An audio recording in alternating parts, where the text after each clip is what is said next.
Hello. So there is a clip between Jordan Peterson and Johnathan P. I think his name is like that.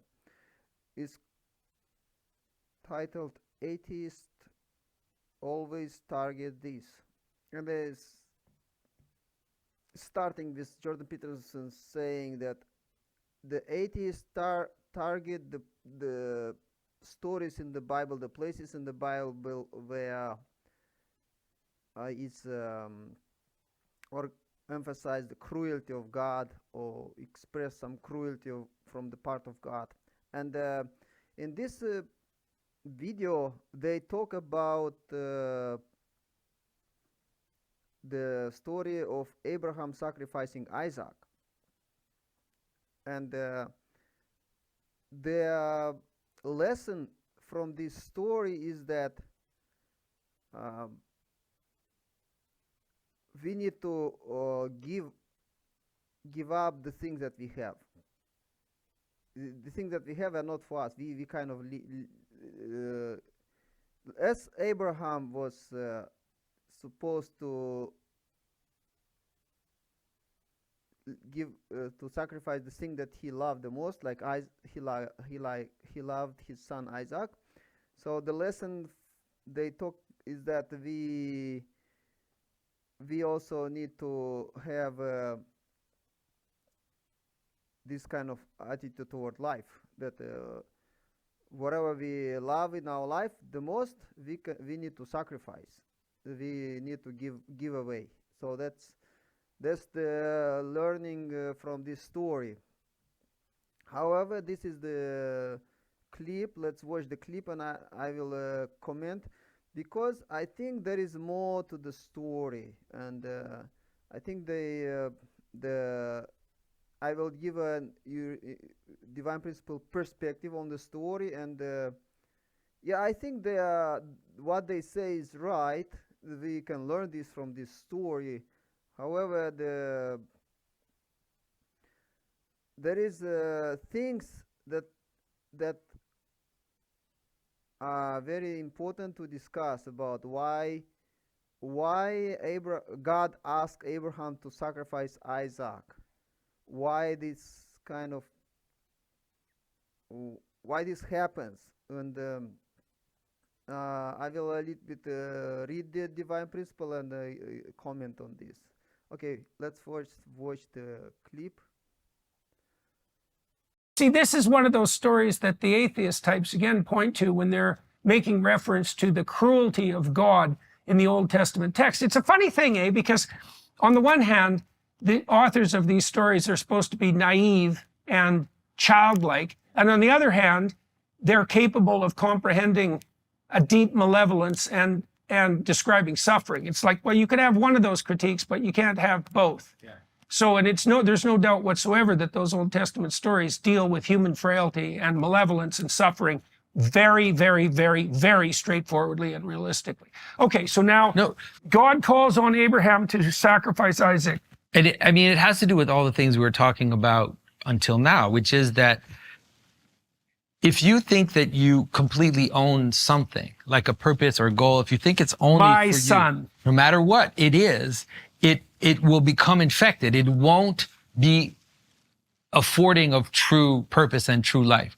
It always has to be given up. And you know that too, because you've talked about this so many times, which is that when you raise a child, you know that you're going to give that child away. To what? Yeah. To what? Yeah. And so you're raising the child for someone else than yourself. Like, especially the idea even that you will give raising is the right word there. And so you raise your daughter up. Let's say as a father, I raise my daughter and then I give her in marriage to someone else. And it's like but that's actually the only way for that to be real to me, is if I understand that whatever it is that I have to offer it up towards something beyond it, and then it becomes real. As soon as I try to hold on to it. Well, then you get it back too. That's right. And then this get it in this is what Jesus says. When Jesus says, those who tried to save their life will lose it. Yeah. Right? And those who are willing to die, willing to lose their life, will gain it. And it's a structural argument. It's something that is true at every single level of being. Because even in the structure of any object or anything that you can understand, that let's say you take a car, right? And it's like the steering wheel in the car has to offer itself to the purpose of the car. Right. If the As soon steering as it wheel starts has doing that, you hit the ditch. then it's like a completely ridiculous fetishized object. Like, why would it, what's the point?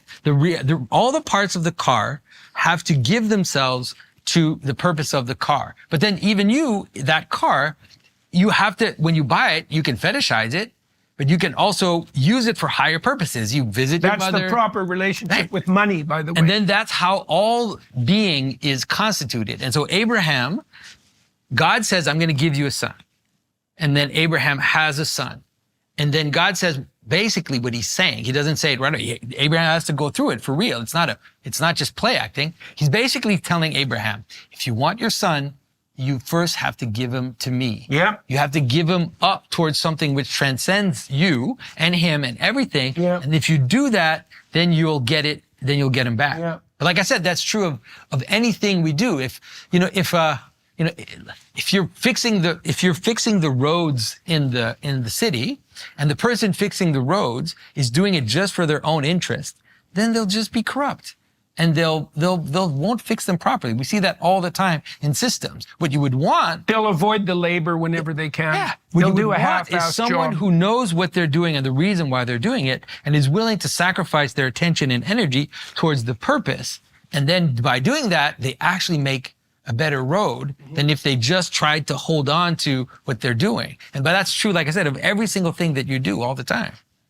And that's the sacrificial aspect of this idea of offering up. Yeah, well, it's very practical too. I mean, the psychoanalyst, I think it was Anna Freud, but maybe not, but I think it was Anna Freud, who pointed out that the good mother necessarily fails. Okay, so one of Freud's unheralded moves of genius, with that twist in it that Freud always had, was his observation essentially that human beings have the longest dependency period of any creature.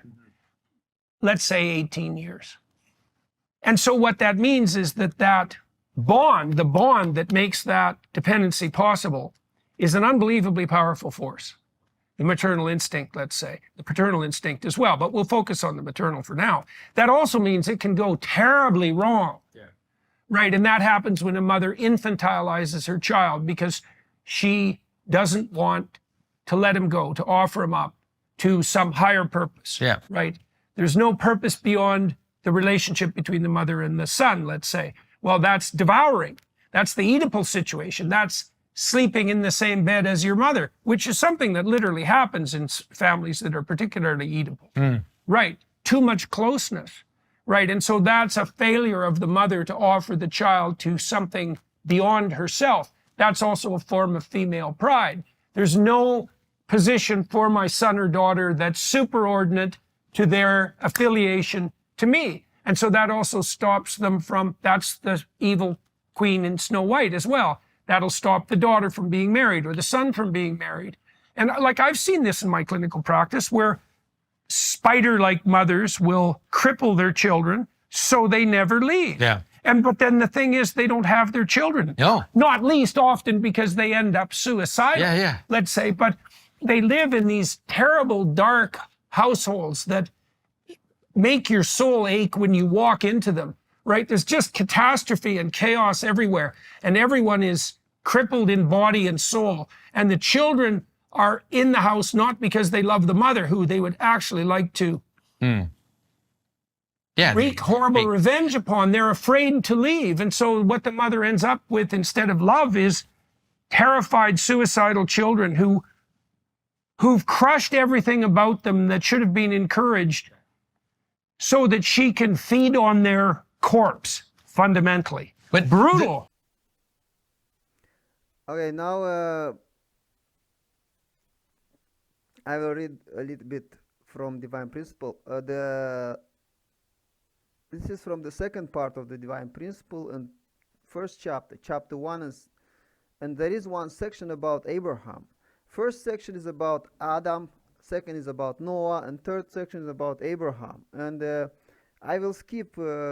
Is a very long section, but I will skip the first part and I will just focus on Abraham's offering of Isaac. I will read from this part and I will comment on the read and comment as well. So the section 3:1-2 is called Abraham's offering of Isaac. After Abraham failed in the symbolic offering, God commanded him to sacrifice his only son Isaac as a burnt offering.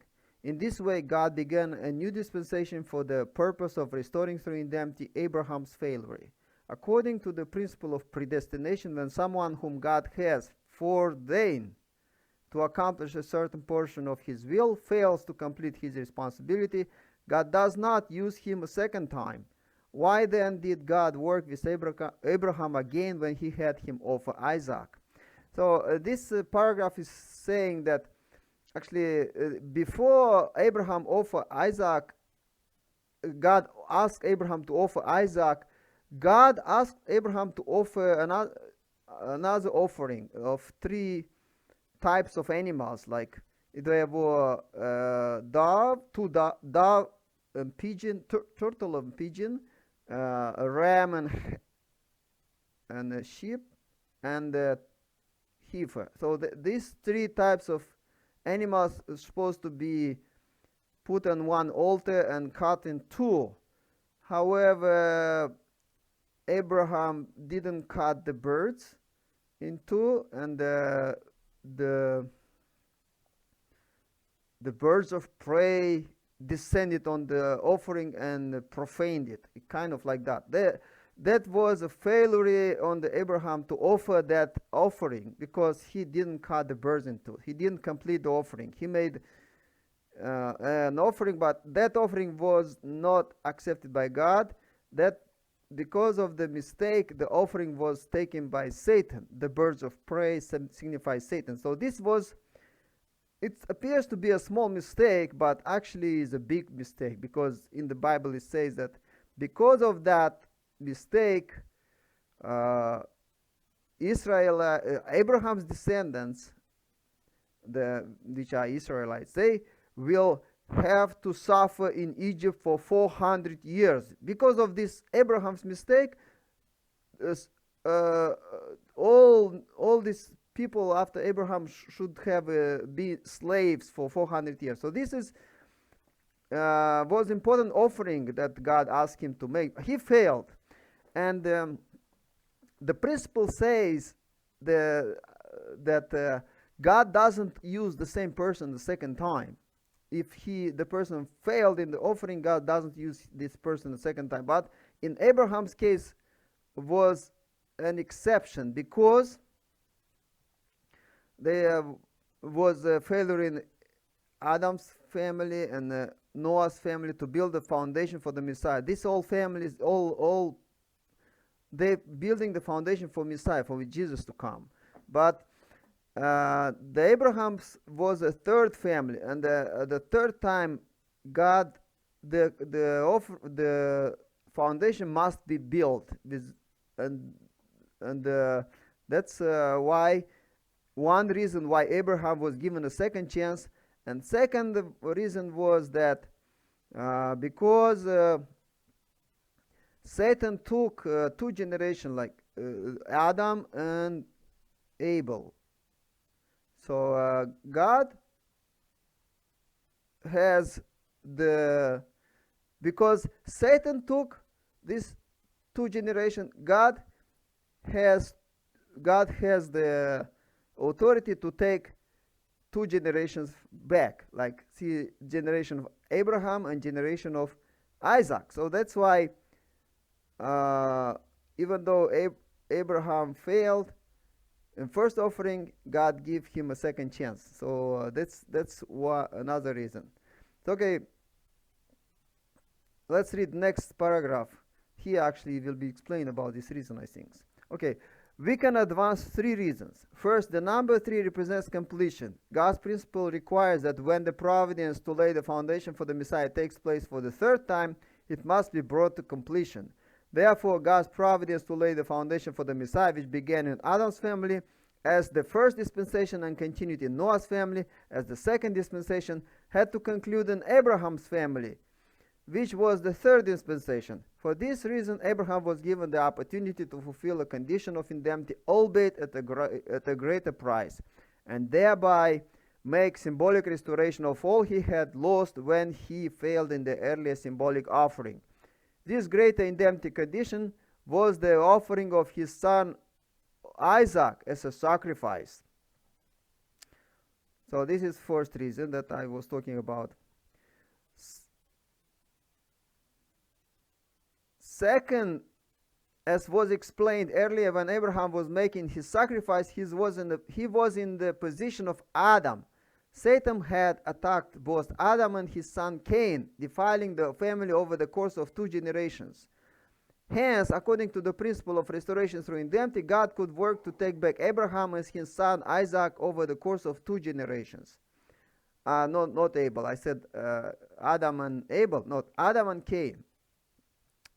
So, because Satan took Adam and Cain, God has the authority to take back Abraham and his son Isaac.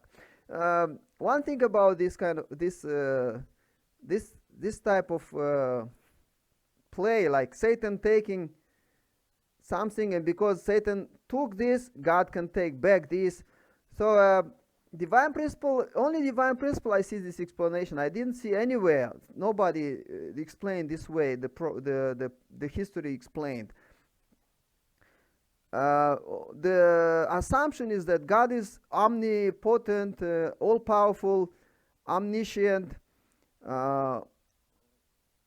and God is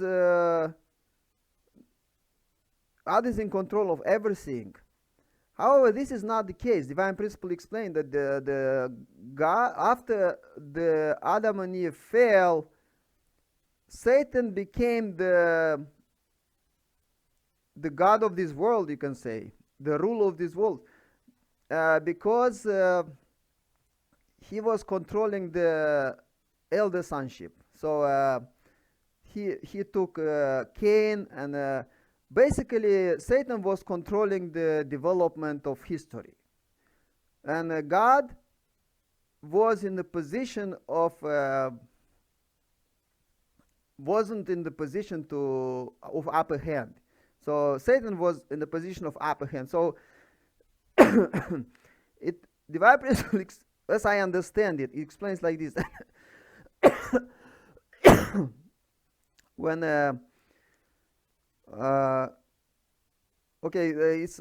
it's like a battle between God and Satan over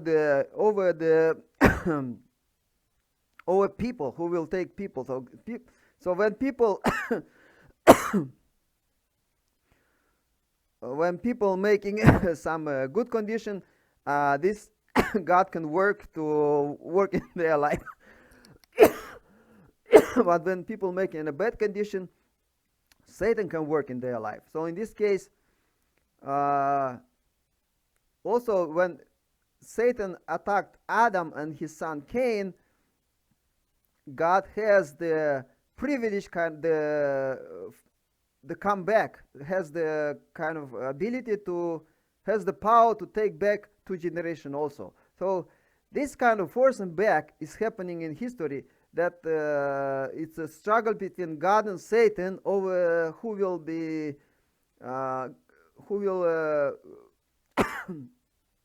take the upper hand, who will be. So that's the view of history that divine principle brings. Let's read next. Third, we learn that Noah could make the symbolic offering of the ark himself, even though he was in the same position as Adam, who could not make the sacrifice directly. This is because he stood upon the merit of Abel, who had demonstrated a faithful heart when he succeeded in the symbolic offering. When Abraham was called by God, he stood on the merit of both Abel, who succeeded in the symbolic offering at the formation stage, and Noah, who succeeded in the symbolic offering at the growth stage. Upon this double foundation, Abraham has to make the symbolic offering at the completion stage. Accordingly, even though Abraham failed, God could raise him up and give him another chance to make an offering based on the accumulated merit of Abel's and Noah's faithful hearts. Oh, this is also one interesting view of divine principle, view of history, that history developed based on merits. So the more merits people make, the more better in the future God will have more conditions. Let's say we call it conditions in divine principle. Like God has more, let's say, conditions, but people to understand maybe ammunition, or maybe have more tools. Has some plus. He accumulated merits, and based on that accumulated merits, God can work his ways, can work his ways and turn the things around. So that's because Abel was successful in making offering. Abel made offering and successful. After Cain killed Abel, but before that Abel made an offering, and he was acceptable to God. Also, in the second dispensation of Noah made offering of the ark. That was a victorious offering. Also, these two victorious offerings that was they create merits. They create give God some kind of plus, some merits. So God used that merits to give Abraham a second chance. So and also it said that Adam couldn't make offering himself. You know, in the story of Adam. Here we talk about Abraham family, but I recommend for people to read Adam and Noah's family. Before Abraham was Adam family and Noah's family, what happened there? So Adam couldn't make offering himself. We know that Abel made offering. But in case of Noah, we see that Noah was able to make offering himself, not like an Adam's family. Why? Because of Abel's victory, God, based on this merit, could choose Noah, and Noah could directly make offering himself. It wasn't necessary that Noah's sons need to make offering. Noah himself was in a position to make offering based on the merit that Abel made. So that's the providence is growing based on merits. Okay, let's read next. Before he could offer Isaac as a sacrifice, Abraham once again had to demonstrate right faith by repeating the symbolic indemnity condition for the restoration of Adam's family, as he had when he was about to make the symbolic offering. This is the reason Abraham once again put Sarah, his wife, in the position of his sister, and let her be taken by a king, this time Abimelech of Gerar. After she became the king's wife, Abraham took her back. This time Abraham also took back with him slaves who symbolized humanity and riches, and which symbolized the natural world.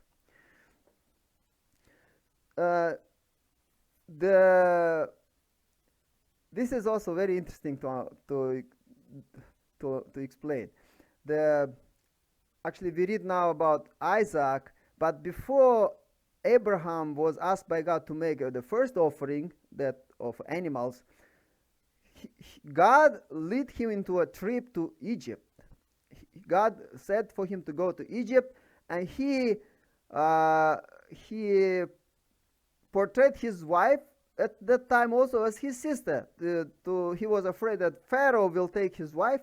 Sarah apparently was very beautiful, and Pharaoh wanted to take her, and he was afraid that if he said that she is my wife, Pharaoh will kill him. That's why he said that she is my sister. So but this was God's plan. God's plan was, why God did like this, because in divine principles there is a concept of indemnity. Abraham has to indemnify Adam Adam's position. So Abraham is put in Adam's position again. So in Adam's case was Eve was taken by archangel. So in this case, Abraham and his wife, Abraham represent Adam and his wife Sarah represent Eve, is taken by Pharaoh, and Pharaoh represent the archangel. And after Abraham is restoring the mistake of the situation of Adam by bringing back from archangel, taking back Eve, taking his wife back. This was a restoring of situation of Adam's family. So for Abraham to be in the position of Adam, to be able to for him to ask him to make offering, he lead him into this kind of reverse course of the situation that happened in the Garden of Eden. So divine principle, when talk about restoration, restoration means the going the reverse course of the things that happen when the fall happened. The things should indemnity is happening, restoration is happening like going the path of reverse way. So to restore, so that's how God lead Abraham in this way to restore the situation of Adam's situation. So for Abraham to be in Adam's position.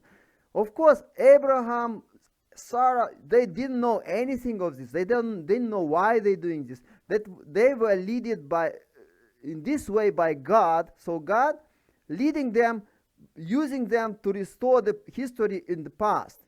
For God, in order to build the foundation, through them to build the foundation for the Messiah. God's purpose is to send the Messiah. So God is doing all of this, working with them to build the foundation for the Messiah. So, however, this video that we watched with Jordan Peterson, they just talk about this lesson can be learned from the story of Abraham offering Isaac. I, however, want to explain more deeply, so I go more into the context of what happened before that and why it's happening. That because it's more to the story, and I want to explain more. So let's read next. How did Abraham offer Isaac? When they came to the place of which God had told him, Abraham built an altar there and laid the wood in order and bound Isaac his son and laid him on the altar upon the wood. Then Abraham put forth his hand and took the knife to slay his son. But the angel of the Lord called to him from heaven and said, Abraham, Abraham. And he said, Here am I. He said, Do not lay your hand on the lad or do anything to him. For now I know that you fear God, seeing you have not withheld your son, your only son, from me. Genesis chapter 22, verses 9 to 12. So this is how the offering of Isaac actually happened. Abraham was ready to kill his son, but God to stop him through the angel. Abraham's faith was absolute. In obedience to God's command, he was about to kill Isaac, his only son, intending to offer him as a burnt offering. God intervened at that moment and told Abraham not to kill the boy. So I'll try to go more quickly here. Next. Abraham's zeal to do God's will and his resolute actions carried out with absolute faith, obedience, and loyalty lifted him up to the position of already having killed Isaac. Therefore, he completely separated Satan from Isaac. God commanded Abraham not to kill Isaac because Isaac, now severed of all ties to Satan, stood on God's side. We must also understand that when God said, Now I know, he revealed both his reproach to Abraham for his earlier failure in the symbolic offering and his joy over the successful offering of Isaac. Because Abraham succeeded in his offering of Isaac, The providence of restoration in Abraham's family could be carried on by Isaac. So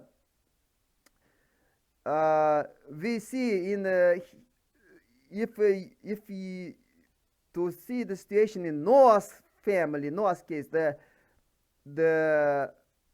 providence supposed to transfer from Noah to Ham, his son, but the providence was not transferred from Noah to his son Ham, because Ham disrespected Noah, and that was the failure, that Ham wasn't able to inherit the mission of Noah.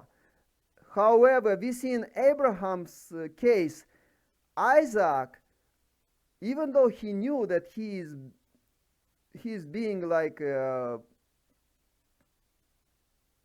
be made offering, he united with his father. His father was successful because he was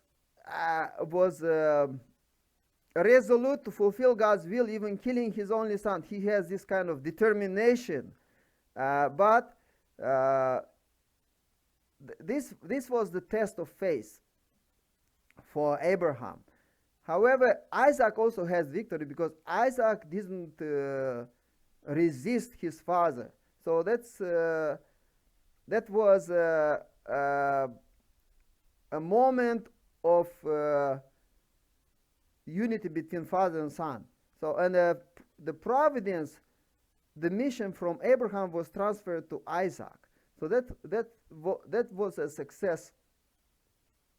So let's read next. Abraham took 3 days to reach the place of Mountain Moriah, where he was to offer his son Isaac as a burnt offering. This 3-day period for purifying Isaac was to begin a new course in the providence. Thenceforth, a 3-day period has been required for the separation of Satan at the start of new dispensations. We find many instances of such periods in the history of the providence. When Jacob was setting out from Haran with his family to begin the family course to restore Canaan, there was a 3-day period for the separation of Satan. Moses too led the Israelites through a 3-day period for the separation of Satan as they left Egypt to begin the national course to restore Canaan. When Jesus began the worldwide spiritual course to restore Canaan, he spent 3 days in the tomb to accomplish the separation of Satan. So here is the number 3 is how God was used. Abraham was going to the mountain Moriah, where he was supposed to offer Isaac as an offering. These 3 days was I think the most difficult 3 days in Abraham's life. That was he went through such a torment, I think, because he knew that he is going to offer his son, and he had 3 days to suffer through of torment to going to this mountain. He had this kind of, he was wrestling in his rest, as Jordan Peterson said, we who wrestle with God. This 3 day was a 3 day of wrestling, that Abraham was wrestling with this mind, with this kind of decision. He didn't want to do that, but God asked him. He went through this kind of crisis, and he eventually was successful, because he bring victory. He won. He prevailed in this, because the result was that he was determined to, for the sake of God, to sacrifice his son. All right, I think it's good to read a little bit more. The next section is called Isaac's Position and His Symbolic Offering in the Sight of God. It was explained earlier that although Abraham's symbolic offering ended in failure, there remain some grounds in the principle for the foundation for the Messiah to be established centered on him. Yet, since he had failed to fulfill his responsibility, Abraham was not qualified to repeat the symbolic offering himself. Somehow God had to find a way to regard Abraham as though he had not failed in the symbolic offering or caused the prolongation of the providence. To achieve this, God commanded Abraham to offer Isaac as a burnt offering. So the idea of God being all-powerful is right. However, we see it appears that God is not all-powerful, that God is cannot do whatever he wants. And God has to find a way to give Abraham another chance. And I want to, what I think is the reason for that. Because God cannot do whatever he wants easy because of Satan. Because of Satan's accusation. Satan would accuse. So, and God cannot do, after the fall of Adam and Eve, Satan is always accusing God. Because when people making some kind of failure, Satan saying for God, you see, you said this is your child, but he is not your child. His behavior is like me. He is my child. So that's God is always accused by Satan in this way. So actually, Satan, if translated, it means the accuser. Actually, as I remember, Satan means the accuser. So that's why God cannot do whatever he wants, because he will be. He need to do in the way, so he can do things only in the way that he will not be accused by Satan. So that's why when Abraham making some mistake, failure in offering, God cannot use him a second time because Satan will accuse him. You see, he had a bad condition. That's why you cannot use him a second time. But God has to find a way in this. So that's the way for God to use Abraham was why God offered Isaac, because otherwise God asked Abraham to offer Isaac for Satan to not be able to accuse God. That was the reason. So God was, in order for God to continue his providence through Abraham, he need to ask Abraham to do some offering that would enable God to work through him without Satan to accuse them, to accuse God. That's why God asked him to offer Isaac. That's the reason God asked Abraham to offer Isaac. I don't know how to explain this to atheists. This is things that happening and people who believe in God, they can understand that. But atheists, for them to explain that Satan accusing, that's why God cannot do that and this, and God has to find ways to do it in the way so Satan wouldn't accuse. If they are open-minded, they can understand. But this is how divine principle explains. Okay, let's read next. God had previously promised Abraham that he would raise up a chosen people from the lineage of Isaac, saying, "Behold, the word of the Lord came to him. Your own son shall be your heir."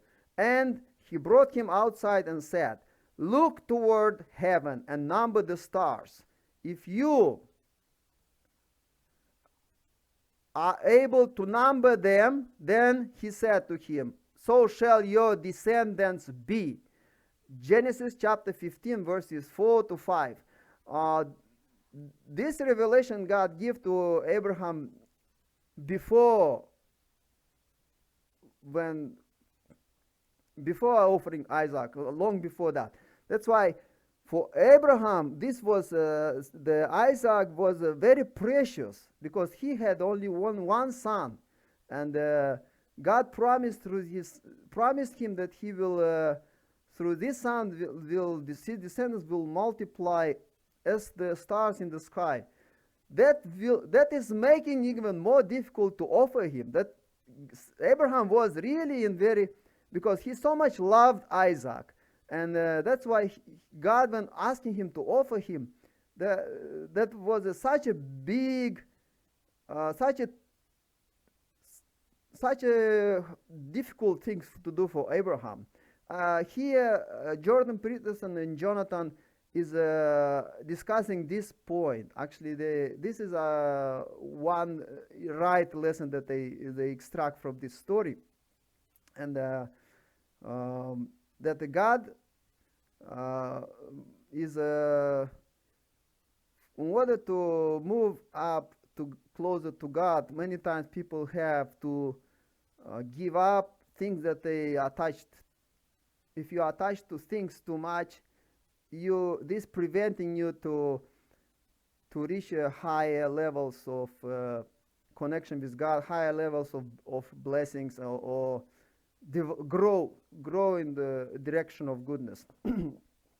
And it's not just you sacrifice things. These things are coming back to you. As it's happened in Abraham's situation. You see, God asked Abraham to sacrifice Isaac, but he didn't lose Isaac, because when he really offered Isaac in his heart, he was determined.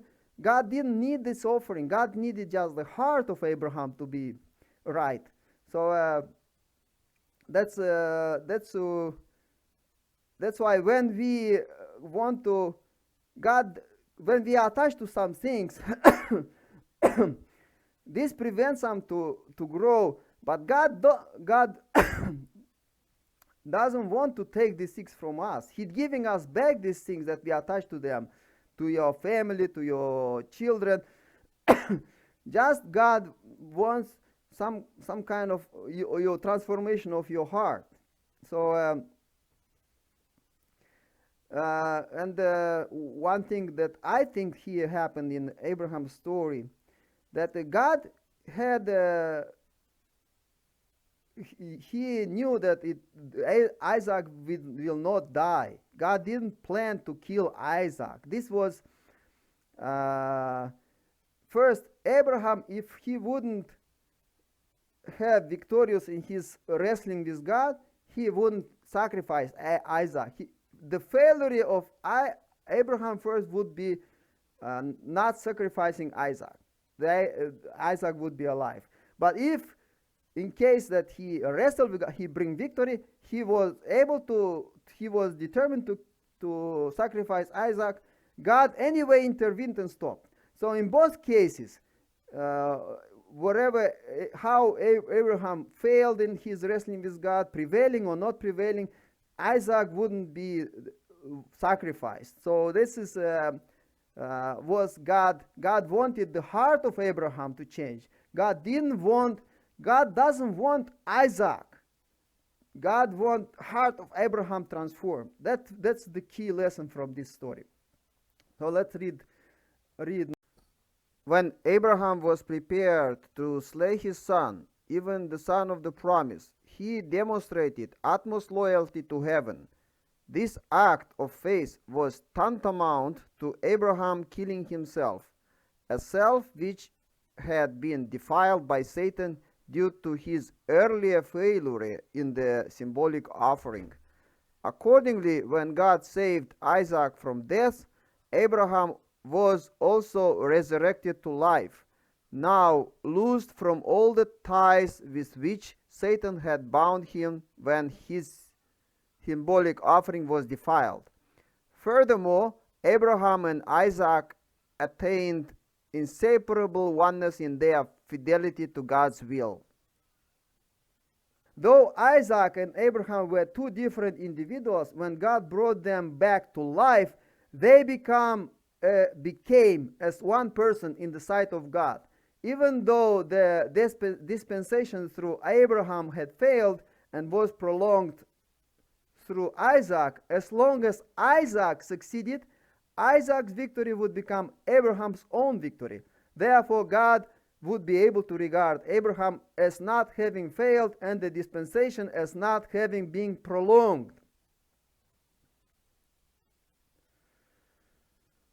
It is not clear how old Isaac was when Abraham offered the boy as a sacrifice. He was old enough to carry the wood for the sacrifice, and when he saw there was no lamb to be offered, he inquired of his father about it. Isaac was apparently old enough to understand his father's intentions. We can infer that he helped his father even though he knew that his father was preparing to offer him as the sacrifice. If Isaac had resisted his father's attempt to offer him as a sacrifice, God definitely would not have accepted the offering. In fact, Isaac demonstrated a faith as great as that of Abraham. Together their faith made the offering successful, and there was no way for Satan to retain his hold on them. In making the offering, Isaac and Abraham underwent a process of death and resurrection. As a result, two things were accomplished. First, Abraham succeeded in the separation of Satan, who had invaded him because of his mistake in the symbolic offering. He restored through indemnity the position he had occupied before he had made the mistake, and transferred his providential mission to Isaac from this restored position. Second, by faithfully obeying God's will, Isaac inherited the divine mission from Abraham and demonstrated the faith which qualified him to make the symbolic offering. So here we see that Isaac's had also something to put into this offering. He was old enough to understand that he will be the sacrifice, and he was willing to be the sacrifice. This was his victory. His faith was same as Abraham's faith. So that's the reason the offering was so successful. So I think every parent would wish to have a son like Isaac. Let's read next. After the divine mission had passed from Abraham to Isaac, Abraham offered the ram provided by God as the substitute for Isaac. Abraham lifted up his eyes and looked, and behold, behind him was a ram caught in the thicket by his horns. And Abraham went and took the ram and offered it up as a burnt offering instead of his son. In Genesis chapter 22, verse 13. In fact, this was the symbolic offering by which Isaac restored the foundation of faith. Since Isaac had carried the wood for the sacrifice, we can infer that he participated in the offering of the ram. Thus, even though it is written that Abraham made the symbolic offering, Isaac, who had united with Abraham and inherited his mission, was given providential credit for the offering. In this way, Isaac, having inherited Abraham's mission, made a symbolic offering and restored through indemnity the foundation of faith. Okay, I want to add one more thing, maybe two things even. Christians many times say that when they look at the story of Abraham and Isaac, there is a saying, when Abraham go to Isaac and Isaac ask him about where is the offering, Abraham say that God will provide. So Christians say that God will provide. They say that God will provide Jesus to be offering in the future. They mean that Jesus will be this offering. So we don't need to sacrifice our children because God will sacrifice Jesus in the future. God is providing the. So in a sense, they justifying that crucifixion of Jesus was the necessary way to save humanity. So by sacrificing, God sacrificing his son, this is a salvation for us, because we don't need to sacrifice our sons, because God sacrificed for us his son. So in a sense, this is the reasoning in the Christianity, from my learning about Christianity. But I disagree. This is the situation of Abraham and Isaac actually the opposite, because when we have faith in God, faith in the Messiah, God is doesn't ask offering. God doesn't want sacrifice. God wants repentance and mercy over sacrifice. So this is why Jesus was sacrificed on the cross. Because of faithlessness of the people. That's why Jesus was sacrificed on the cross. Why Isaac wasn't sacrificed? Because of faithfulness of Abraham and Isaac. That's why Isaac wasn't sacrificed. This is how I see this. Divine principle doesn't explain this point, but I can make this conclusion. It's Jesus. Divine principles say that Jesus wasn't supposed to die on a cross. God's plan was not for Jesus to die on the cross. The necessity for Jesus to die on the cross was because people didn't believe in Jesus when Jesus came. They failed to recognize Jesus, and Satan had the condition to kill Jesus. And the people didn't make conditions for God to protect Jesus, in a sense. And that's the how divine principle basically look at the situation of Jesus.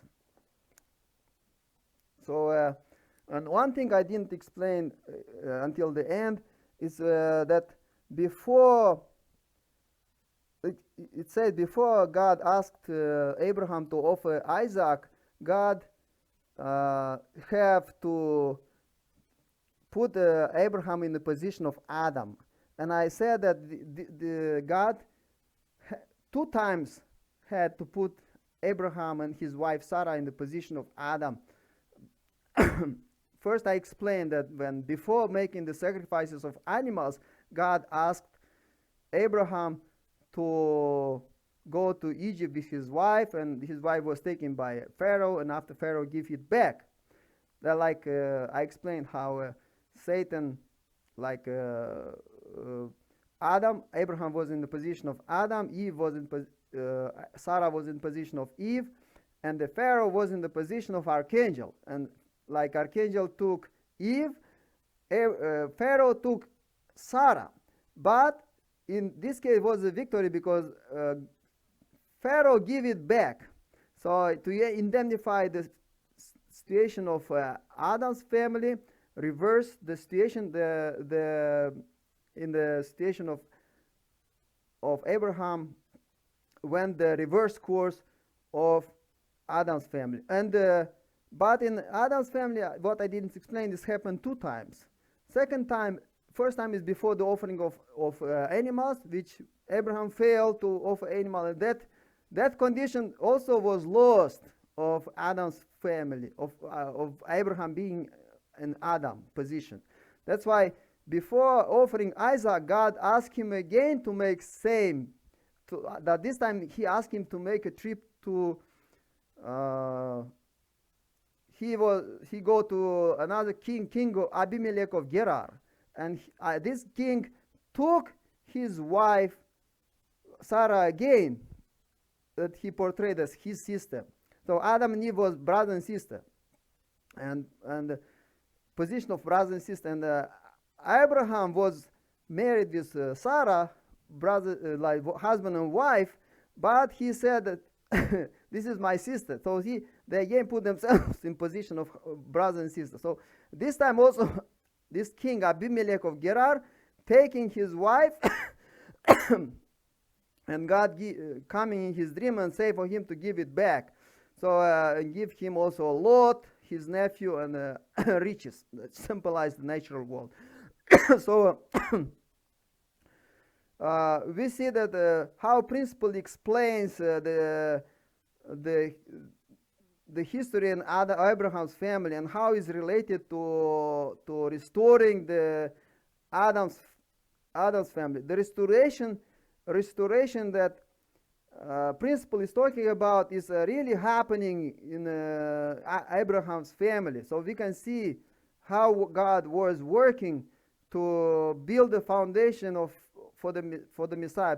First need for Abraham to become worthy to be in this position, and after, that's why he's sending them to these trips, and after that, to be in the by being in this position, to make an offering. Okay, let's finish here, and I hope I explain a little bit divine principle, what's divine principle saying about Abraham offering of Isaac. And I wish everybody to study divine principle. This is an amazing book. I hope people will pay attention. This is the book that can enlighten many people and give many answers to many questions.